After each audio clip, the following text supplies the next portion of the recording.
Have you ever had a really good plum, King? No, a plum, it seems like a disgusting thing to me. Isn't it pretty soft? See, that's your problem. You never had a delicious plum. No, I haven't. I don't know that I've ever had a bad plum. Maybe I have. I don't. If somebody put a plum in front of me, I don't know that I know what it is, to be honest with you. No, you probably wouldn't. It's just like a huge grape, but yeah. it's better. Why is it better than a grape? Does it have that grape kind of crunch to it? No, there's no grape crunch. It's softer than that. Do you eat it like a grape, or do you have to like cut it up, or what's the thing? You cut it in half. There's a seed in the middle of it that you got to take out. Yeah. But plums with red on the inside, they are the best. Now, if you go to the grocery store, you're probably going to get a plum with this lightish pink white color, and those suck. Avoid those. Those are the plums that are unhappy, they're grown in little jail cells. They're not the fruit. I think they're actually a different style of plum. Like a different species? Yeah, some lesser plum. But yeah, when I first moved up to the Pacific Northwest, I had a plum tree in my backyard, and I've never found their equal. You Every had a plum I've tree ever in your backyard? Yeah, and blackberries. I'm actually going to go pick some blackberries today and probably stop by a peach orchard. Dude, it's on right now. That's pretty awesome. Yeah, blackberries like take over this whole region. Yeah. Like, I don't know why anybody would go to the store and buy berries, because you can pick them right off the tree minus a few thorns if you're, willing to go through the labor. Yeah, sure. Which I am. What am I doing? No. Put on a pair of gloves and go for it. Yeah, I don't know. Your hands, they get used to it. Well, you don't want to rip them up if you're an artist or, whatever. Actually, the guy I work with farming, I mean, he has the most weathered hands that I've ever seen. I mean, dude, his hands, there's like huge crevasses of it's something to be seen. The skin is just like 6 inches of leather. Yeah, I actually aspire to get my hands in that condition. I think it's pretty awesome. Yeah, it is awesome. But how does his wife feel about that, though?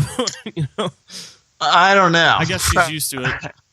Yeah. I think it just kind of comes with the territory. But sure. Yeah, I wonder. But he always says, "Yeah, I don't wear gloves because my hands are too rough for the glove. Like the gloves are scared of my hands." Like that's awesome. But whenever I do farm work over there, I stop wearing gloves because I thought, oh yeah, I guess your hands adapt if you tear them up occasionally, but they heal. Well, it's like when you first start weightlifting or something, and you just rip the shit out of your hands, and you're like, ah. And then after a time, you just have so many calluses and stuff, you can't even feel it anymore. Yeah, I did some deadlifts yesterday, and those always rip your hands up. But yeah, I guess eventually they get used to it. It's like playing guitar, too. Yeah, that's true. First few times you do that, you feel like your fingertips are going to bleed, and I think mine actually did once or twice, but after a while, you don't even feel it. Oddly, yeah, I was asking the guy I farm with about that. One of the stories he told me, he's like, yeah, I just come from buying a pig, and his truck, like some component in the engine caught on fire. Really? And he put it out with his hands. He just like stomped on it with his hand, or what? Pretty much, yeah. That's what it sounded like. That's amazing. I thought, that never occurred to me. No, I would never even think to do that. I would think to let the truck burn up before I would do that. No. Well, the palm of his hand must be something. Like I don't think I could do that. It would probably burn the shit out of me. Yeah, I would imagine. I ripped up my hand the other day because I went and got a soda on lunch, okay? All right. And what kind of soda? It was a Mountain Dew. I was dragging. Out of all the choices, that's the one you picked? I know. I was dragging. I was like, I'm just going to get this. So I got it, and then immediately I'm like, I don't even want this. This is gross. So I'm like, I'm just going to keep it in my car here I was at lunch at the time, so I was like, I'm going to keep it in my car until I'm done with work, and then I'll take it home. But it was like 100 degrees outside, so I'm like, I don't want this thing blowing up in my car. Not that I would even notice what the disaster that is, but so I drank just a little bit of it, and then I kind of crushed the bottle a little bit, and I put the cap on pretty tight, and I thought that way when it expands in this heat, it's got some room. It's not going to blow up. So I came back after work, and it had expanded. All the crinkles were out of it. It was taut, this bottle. Okay. So I went to let some air out of it, to let it breathe a little bit. Oh no! I could not get the cap off this thing to save my life. It was ridiculous. Like it was. I put it on fairly tight to begin with, but I guess because it had expanded in the heat and whatnot. Like the cap was on so tight, I was cranking this full energy, I was just cranking on this cap. It would not budge. And then after a minute, I got really mad because I'm like, all right, now it's no longer about this cap or expansion or heat. This is a feat of strength. This is moments we live for. I have to do this just as a man. I cannot let a soda bottle cap defeat me. I have to get this off. So I was just like, just like cursing in my car and just cranking on this thing as hard as I possibly could. And I could not get it to move. I tried it like 3 or 4 times, not even thinking about my hands or anything. I'm just like, I have to get this cap off just for my own pride. And I couldn't do it, and I brought it home, and I slammed this thing cap first as hard as I could in the counter, nothing, and then eventually I gave it like 1 or 2 more cranks, and it came off, but it ripped my hand off, or not off, but, it ripped the palm all up. Feels like someone trying to crucify me. So, why the palm, though? Because weren't you creating like a vice between the thumb and the first finger? No. I had this cap like in the depth of my palm, just cranking on it as hard as humanly possible. See, I think your technique was wrong. Well, I couldn't get enough. I tried. I couldn't get enough leverage with the thumb and the first finger. I'm like, I need the full weight. I need my hand suffocating this thing. I'm going to get this off if it kills me. And I couldn't. It was a ridiculous scene, but, Yeah,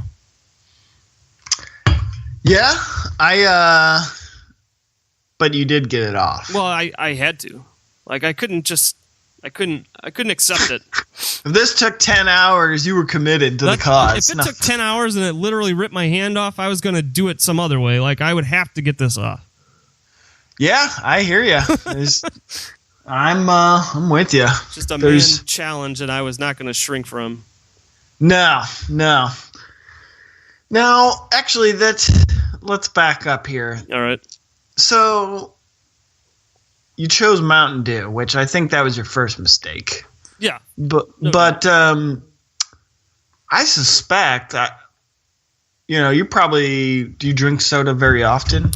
No, I try not to. I drink these Arizona drinks, but as far as like regular soda, like if I go out to eat a couple times a year maybe, not that often. Yeah, because I think what they say like a burger and fry, a good soda is not a bad thing. Oh, when I go out to eat, I throw health out the window. I'm like, yeah, I'm having burger and a fry. I want a delicious soda with that. Beer is also a great complement to those two things, but we had, I'd say like a Coca-Cola, once every couple of months is pretty damn delicious. Yeah, for sure. So, but I wonder, for are men in their adult lives drinking soda? Is this a thing? Dude, there are people like, again, I have to speak to my work environment because I just don't hang out with people outside of that. So, sure. Your frame of reference is limited for sure. It's very narrow, but there are people at my job that I've known for years and years that will come in to work at 7 a.m. just crushing large QT sodas. And there are people that do it all day long. Huh. I do not understand. I'm like, it is 7 a.m. I don't know how you're drinking that, Yeah, I did that when I was like 14 years old, but I wonder. I kind of thought it was something you grow out of, but maybe I'm totally wrong. I don't know. Even to a certain extent, I understand like getting up and getting an energy drink or something if you're tired or whatever. But I don't know, just like getting a fountain Coke and just hammering away at it in the morning, that seems crazy to me. Yeah, that's nuts. There's no doubt about that. Those people are psychos. People buy like hard plastic, jugs of QT and stuff that they can go and refill all day long, and I don't get it. Huh. Yeah. Well, that's probably why everyone's a giant fat ass. Well, yeah, there's probably some of that going on. Got to be some small part in it.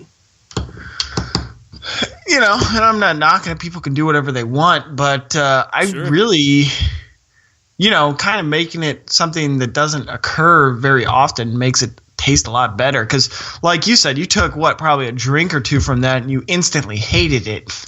Yeah, I was like, no, I don't want this. That was the wrong. It's like putting on Mahler 8 or something and quickly realizing that was the wrong choice. Yeah, for sure.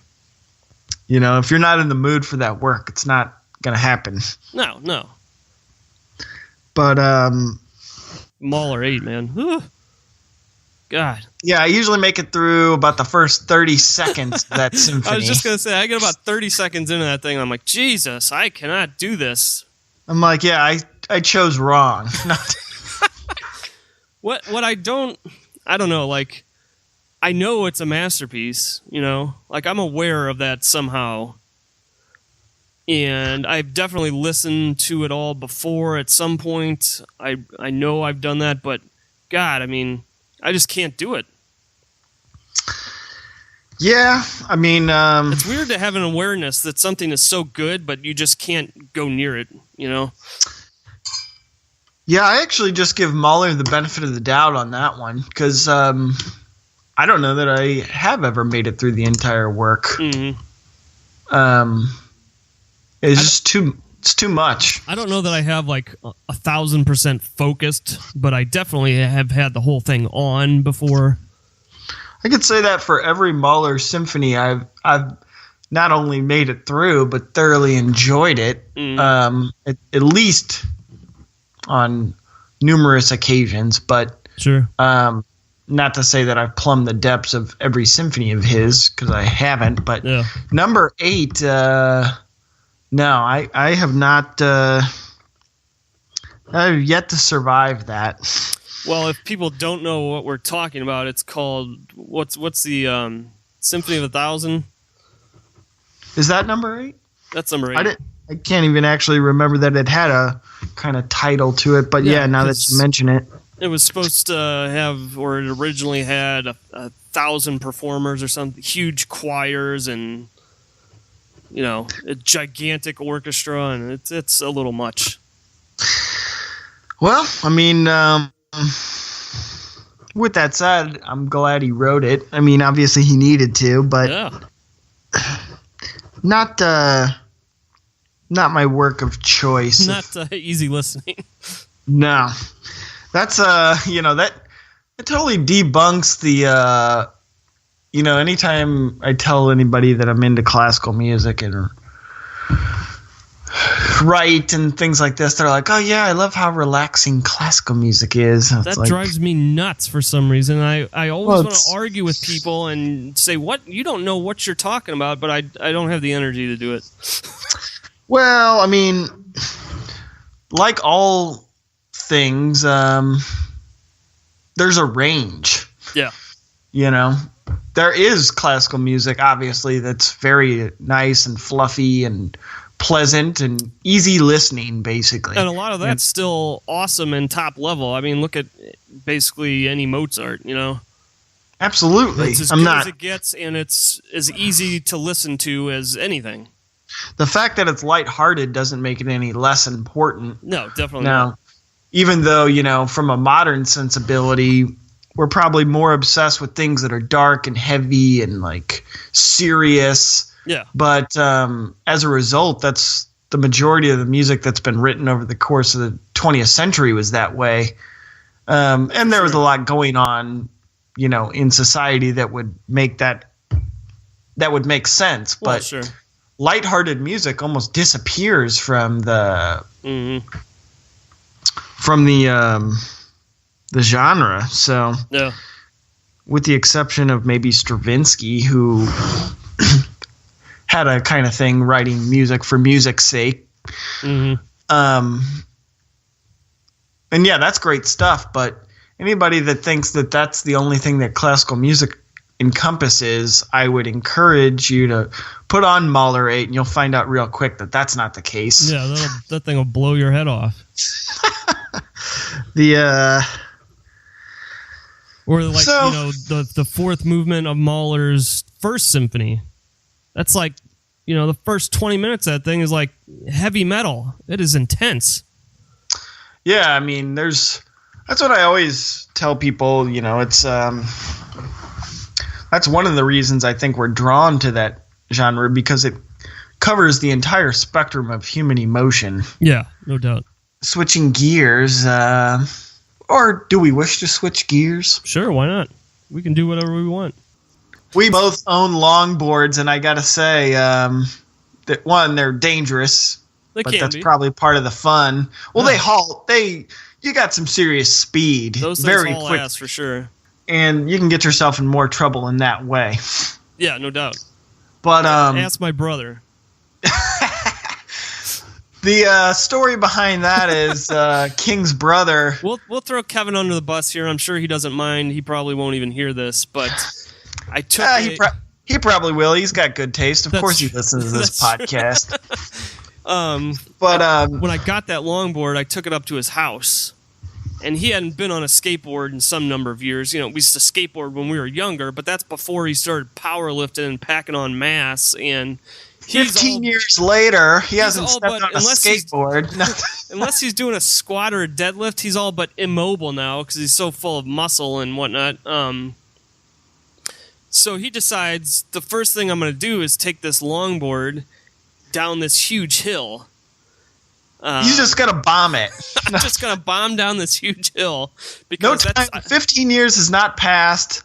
I'm just as good as I used to be on this thing. Yeah, I used to skateboard. What the hell? This thing can't hurt me, Nobody's questioning his commitment. I mean, he was in it 100%. That was a big, I'd be afraid to do that hill now, and I'm so much more, limber and mobile and loose than he is. I just have better control of myself in that way. Because I'm not all stacked and muscular like he is, but it's a different dynamic. So I'm on a scooter, and he takes off down this hill, and I'm like, this can't go well. So I just start following him on this scooter. He gets about halfway down this hill, and I think he had that oh shit moment when you're doing something dangerous and you're like, there's no way out of this. Yeah, once he hit about 25, probably that kicked in. He had that moment, and he thought, I don't know how to... I'm going so fast, I don't even know how to stop on this thing, so I'm going to ride into the grass.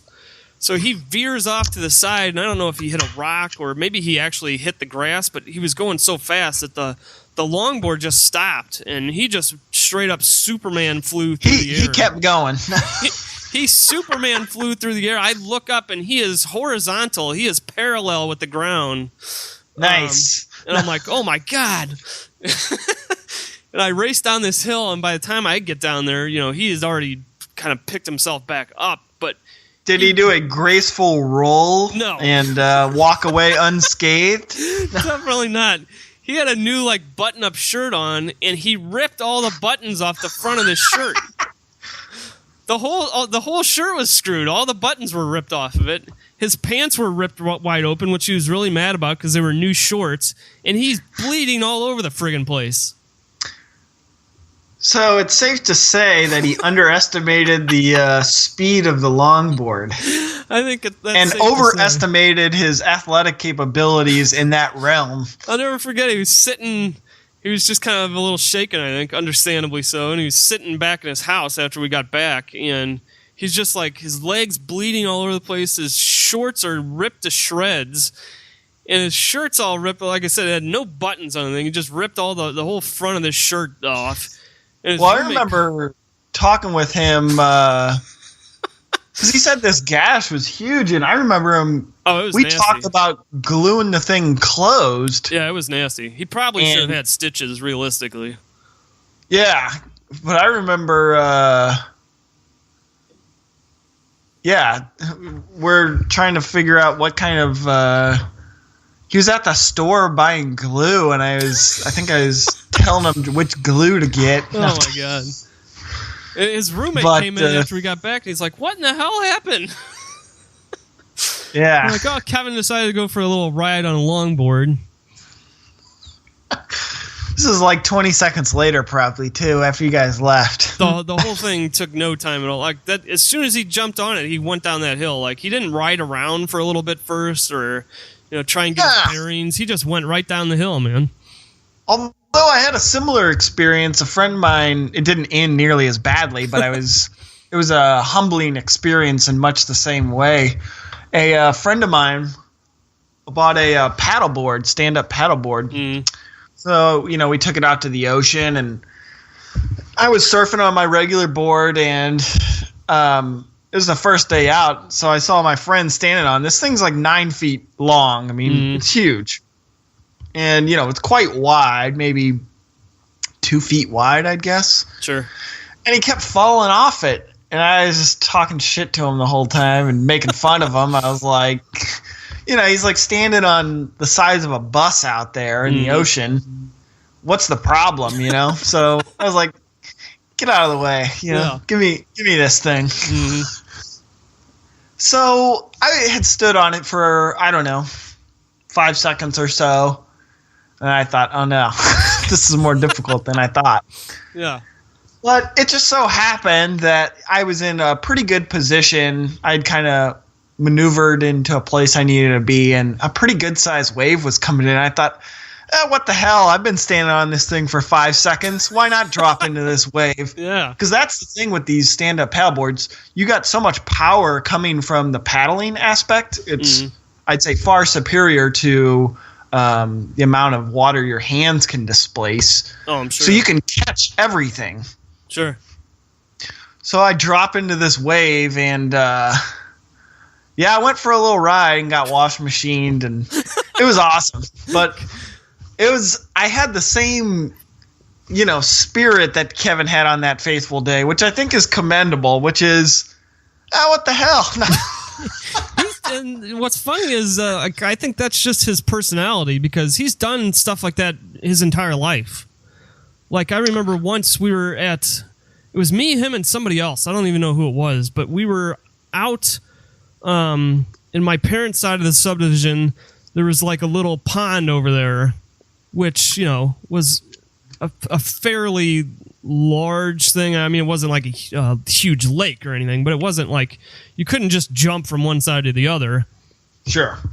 And it was winter, and it was like frozen, and he goes to walk across it, and I'm like, I don't know if I do that, man. I don't know how thick that ice is. That seconds later, what happened? Like a good idea. He got like about halfway out into the thing, and like, I don't know if he fell in or he started falling in. Everyone's like panicking, We're like, oh shit!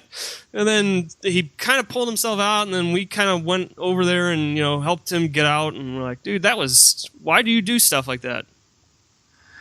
Yeah. I can recall growing up playing pond hockey and breaking through some ice, and my feet, it was only about knee deep, but it was, I didn't necessarily have the development for embracing the cold that I have now, and I was not prepared for that moment. Sure.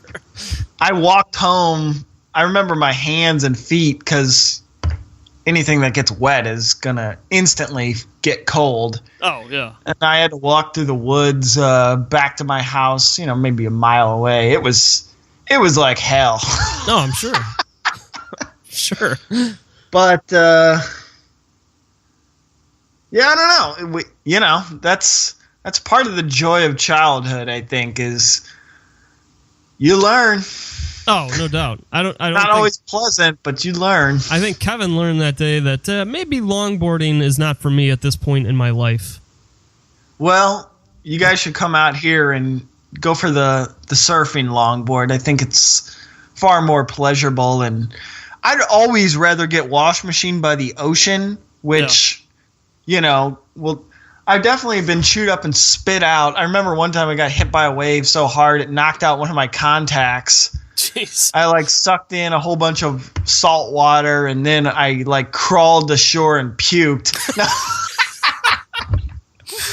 And I was done for a little while. Oh, jeez.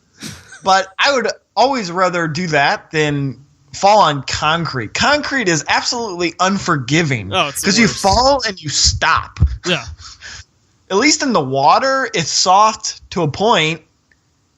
I mean, it's more dynamic because it's not just always you fall and that's the end of it. Sure. There might be more, but there might not be. Sure. So I think in general it's potentially more forgiving, but it can also kill you. But you're not going to drown on concrete. So there was a time when I remember this that we had heard on the news or something. We had heard that a few kids had drowned up at Castlewood Park. Okay. And, 'cause the river's right there and, people swim in it and stuff. And a few kids had drowned in it, probably kids that couldn't swim to begin with, but,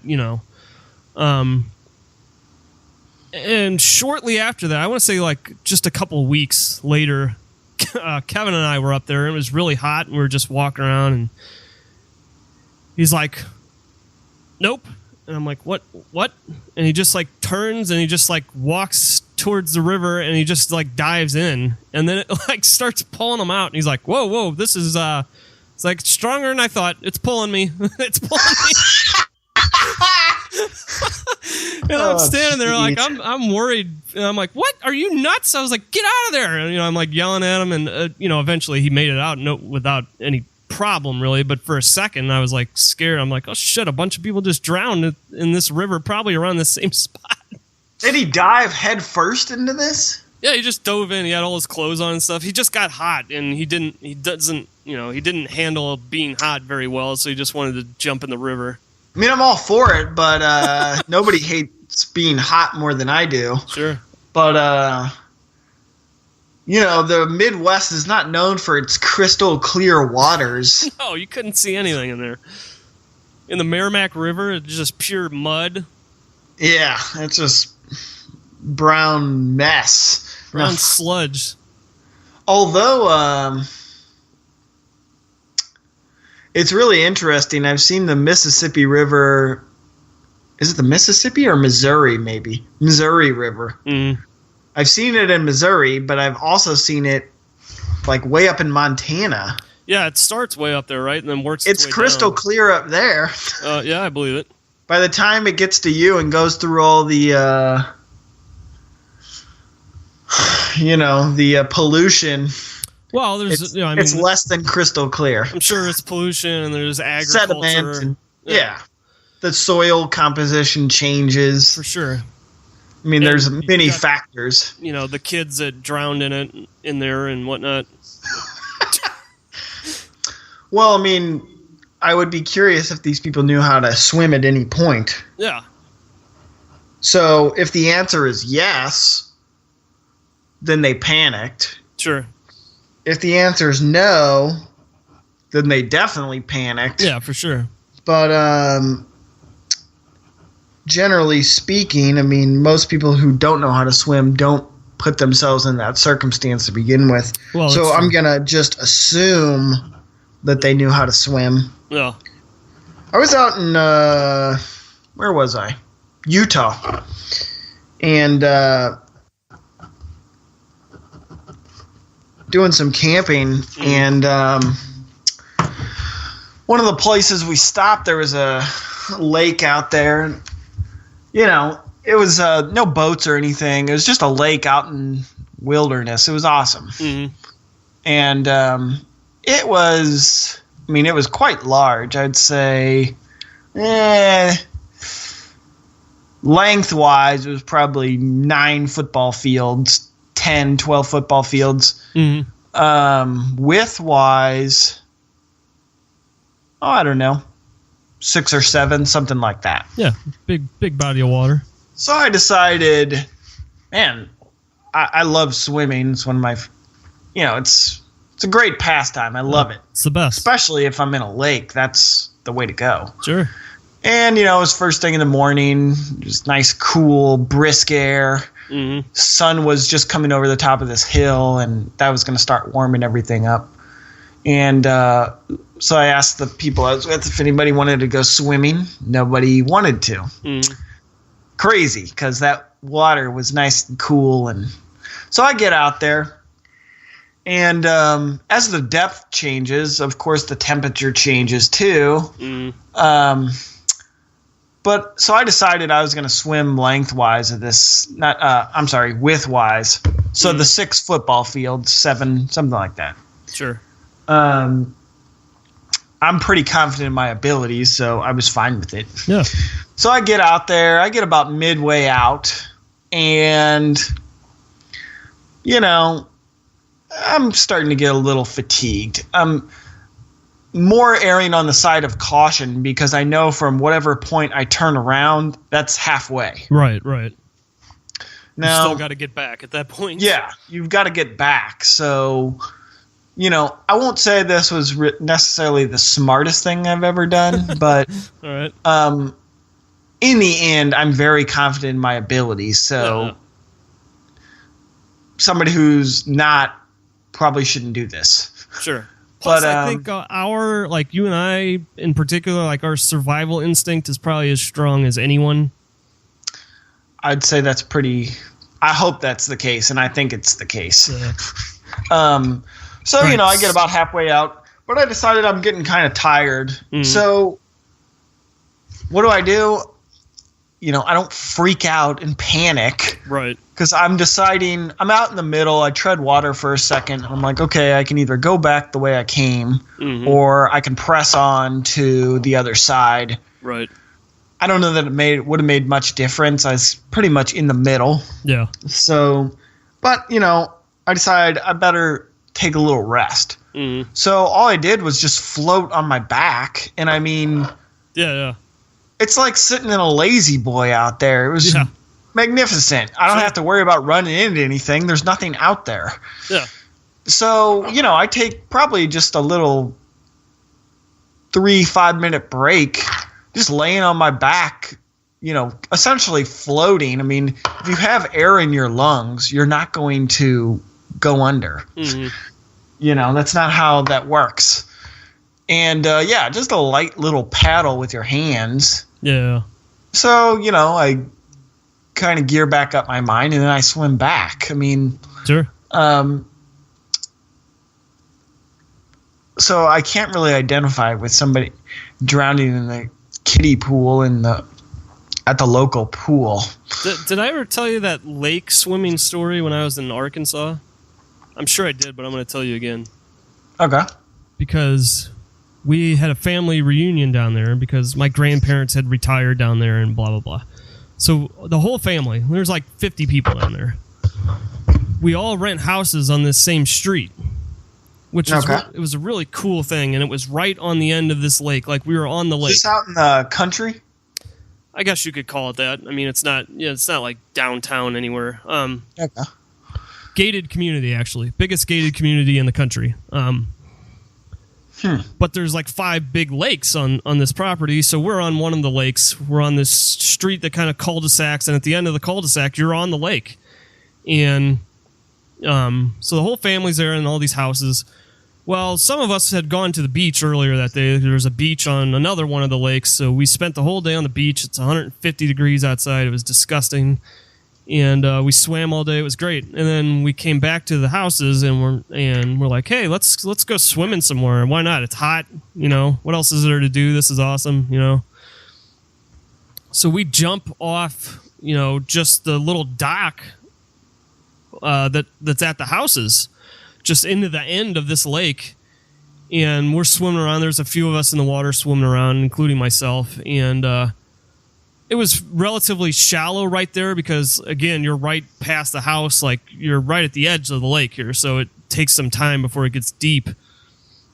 But I'm kind of just paddling out, and I put my foot down on something, and I feel something kind of smooth, and I think, oh, that's cool. It's a rock, And all of a sudden, this rock, like, I could feel it move, and then it bites me on the foot, and I'm like, Dude, and alligator gar? I went into straight level 11. I'm like, and I'm panicking, and I'm swimming back towards the dock, and the dock was pretty high off the water. Like, it was not, I don't remember if there's a little ladder there or not going up. But one of those ones you got to do the pull up and then the push up. Yeah. But I flew up onto this thing like a flying fish, and like a dolphin, jumping out onto level ground like at SeaWorld or something, and everyone else in the water is in like a straight panic because they don't know what's happening. And like I get up and my foot's all bloody, and I'm like, something bit me, And everyone else just flew out of the water. You've never seen people fly out of the water so fast. And what do you think it was? I think I stepped on the back of a snapping turtle, honestly. Yeah, that's about the only thing that would, Yeah. do it in that area. It took a little piece out of the bottom of my heel is where it got me, and I was bleeding all over the dock, and Was that the end of the swimming excursion for everyone? That was the end of the swimming for that day. We didn't swim anymore that day. Yeah, there are definitely snapping turtles in that area. So. Yeah, no doubt about it. I mean, like, now that I think back on it, I'm like, that realistically is a perfect spot for a big-ass snapping turtle to just live for 200 years, Sure. So I didn't see it. I don't know how big it was. I'm not even 1,000% positive it was a snapping turtle, but I'm sure it was, and it hurt. He probably wasn't 200 years old, though. Probably not. But I'm pretty sure there are snapping turtles that are 150 years old. I think they found snapping turtles with like Civil War muskets in their bellies. Well, I mean, they could have eaten at any point, though. That's true, but I think they're also known to live for 100 years plus sometimes. There's one of those animals that can just, like a giant tortoise that can just live forever. Wonder if that's due to their slow-paced lifestyle. Could be. That's actually one of the great things about... I was thinking about this, because as we had talked about a little earlier, trying to do a lot of things, trying to... minimal energy is really... I'm just wiped out. Sure. And... I know what solutions to that problem are. Mm-hmm. There's a lot of things you can do if you want to cultivate more energy. But one of the things that is really invigorating is, getting outside. Oh, yeah. Go out there and swing the kettlebell around for 20 minutes and working outside is just awesome. Yeah, for sure. Although I have a problem that I'm going to have to deal with here soon because it seems nobody else is willing or is concerned about the problem. But I've been running at the local middle school track, and it's got a geese problem, man. And I've had enough of these geese, these satanic creatures. So I got to do something about it. I just haven't decided what yet. Well, they seem unfazed by my primal yelping at them. Are you sure you did the primal yelp correctly? I didn't do the full because there are, people around. It wasn't a primal yelp, then it was a civilized modern man yelp, which is entirely different. That's true. A primal yelp, as you've defined it, will blow out your voice. Yeah, you're not going to talk for 3 days. So I'm definitely not doing that, but they seem unfazed by my yelling at them, and they're up there walking around, shitting all over this track, which smells disgusting, and I've had it with them. Your air quality went down dramatically. I've had it with them, man. Well, I got a solution to your problem. All right, here we go. Pellet gun. No. All right. Well, I mean, actually, geese are unlike other types of birds. If you irritate them, they will go after you. Dude, they're vicious. Those things, if you ever had one of those hiss at you, it's terrifying. Yes, I have. They are not nice. You know, it's not like a ducks or, you know, something like that you can just scare off or whatever. But I personally would just change the venue. That's my venue. I'm not going to hand it over to these geese. Well, do you want to solve the problem or not? Well, of course I want to solve the problem. So there's another track that's not too far from you, which has, you know, softer, cushiony track you can run on, which is superior anyways. The only thing that it's going to change is the walk to and fro. True. Is either going to get longer or is going to, you know, get taken out of the equation. It's further away and it's much busier. Like there's people on that track constantly because it's nicer and spongy and they're not going to bite you. I would rather run on a track by myself. I just have to deal with these geese. If I go to a different track, then I'm not dealing with the geese problem. I'm just, you know, sidestepping it. A little socialization I don't think is going to hurt you, King. What I think I need to do is get some, you know, fireworks or a dog or a golf cart. Borrow Capone. And handle these geese. Maybe I'll grab a putter and handle them Larry David style. You know what I would do? Just whacking these. I would personally, I just go buy the cheapest loaf of bread you can, throw them one piece so they're interested, and then take that whole loaf and just throw it over the fence away from the track.